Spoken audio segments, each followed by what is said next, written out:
Okay, well, it's time for another round of Ask SP questions. It sure is. Wherever there are gaming questions out there, it is up to us to find the answers. So let's start off with this video one from Ollie.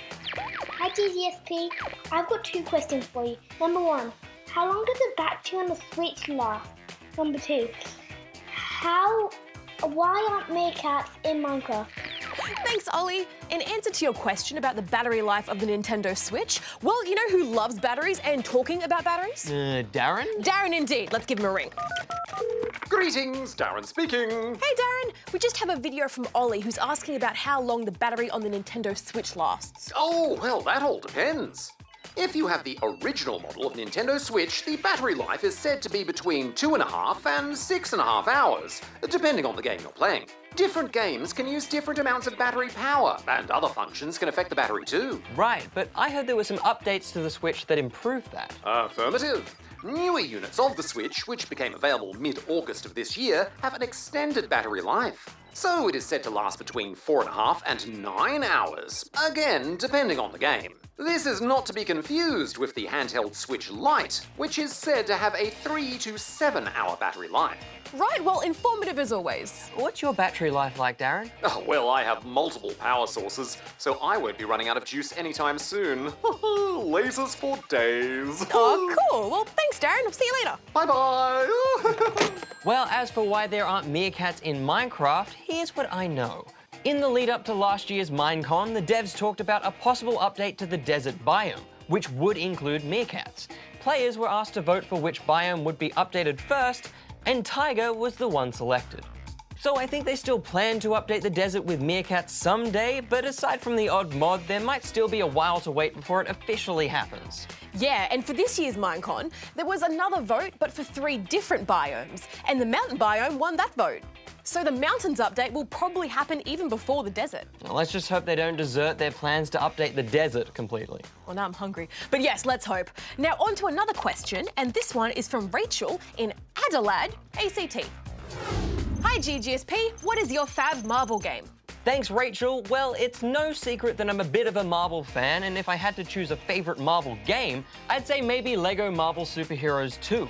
It's just a real celebration of all things Marvel. The Spider-Man Far From Home VR experience was also pretty fun for a short play. What about you, Jem? I actually quite enjoyed Marvel's Strike Force. I was pleasantly surprised by how good it was for a free mobile game. Yes, good choice. Now moving on, and this one comes from Henry in Wodonga, Victoria. Hey, Henry. Hello, GGSP. I have 3 questions for you. 1. How do you get 9,999 coins in Super Mario Odyssey? 2. How many moons do you need to go to the darker side? 3. Is Wreckfest a 2-player so I can play with my dad?